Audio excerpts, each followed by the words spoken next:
प्रिय विद्यार्थियों, आज हम बात करेंगे मापन के संदर्भ में। मापन जैसे जैसे हमारी सभ्यता का विकास होता रहा और मनुष्य ने क्रय विक्रय या व्यापार करना प्रारंभ किया, इन परिस्थितियों ने मापन की पद्धतियों का आविष्कार किया। मापन का कार्य प्राचीन काल से ही होता रहा, बस मापन में प्रयुक्त होने वाली जो इकाइयाँ थीं उनमें भिन्नता रही।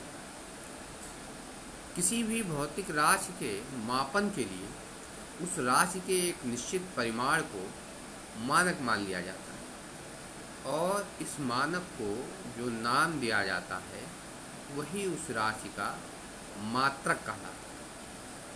किसी दी गई राशि को इसके मात्रक से तुलना करने को ही मापन कहते हैं।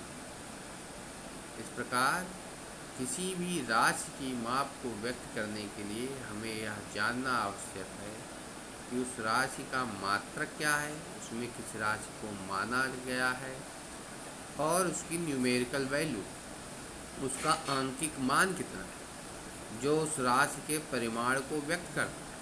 अर्थात यह बताता है कि उस राशि में उसकी मात्रा कितनी बार सम्मिलित है।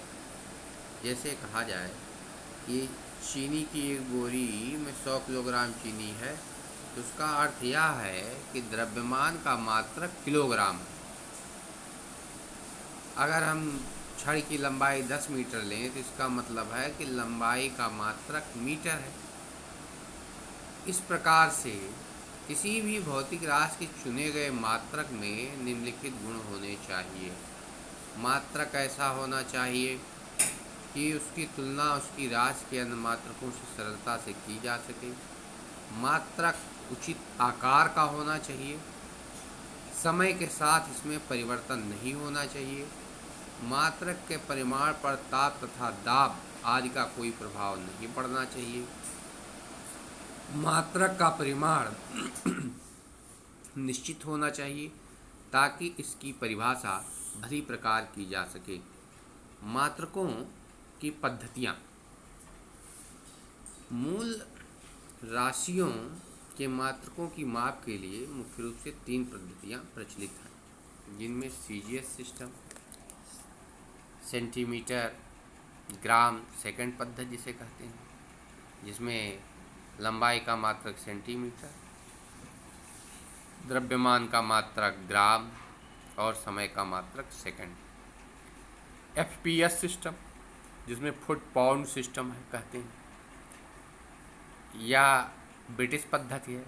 इस पद्धति में लंबाई का मात्रक फुट है, द्रव्यमान एवं समय के क्रमशः मात्रक पाउंड एवं सेकंड है। ये तीसरी पद्धति है जिसे एमकेएस सिस्टम कहते हैं। इस पद्धति में लंबाई एवं द्रव्यमान और समय के मानक क्रमशः मीटर, किलोग्राम एवं सेकंड। इस प्रकार से ये 3 पद्धतियां हैं जो मात्रकों के रूप में राशियों को मापने के काम आती हैं। जो अब मूल मात्रक एवं असाई पद्धति की मूल राशियाँ, fundamental units and fundamental quantities, जो भौतिक राशियाँ हैं 2 प्रकार की होती हैं, मूल राशियाँ और व्युत्पन्न राशियाँ। मूल राशियाँ क्या हैं? मूल राशियाँ वे राशियाँ होती हैं जिन्हें व्यक्त करने के लिए अन्य राशि की आवश्यकता नहीं होती है। जैसे यांत्रिकी में 3 मूल राशियाँ हैं, लंबाई, द्रव्यमान तथा समय। ये राशियाँ परस्पर अनिर्भर हैं और इन्हें व्यक्त करने के लिए अन्य राशि की आवश्यकता नहीं है। इसके अलावा जो राशियाँ सभी हैं वो सब व्युत्पन्न राशियों की श्रेणी में आती हैं, डिराइव्ड यूनिट कहलाती हैं। जैसे वेग है, घनत्व है, आयतन है, बल है, कार्य है आदि।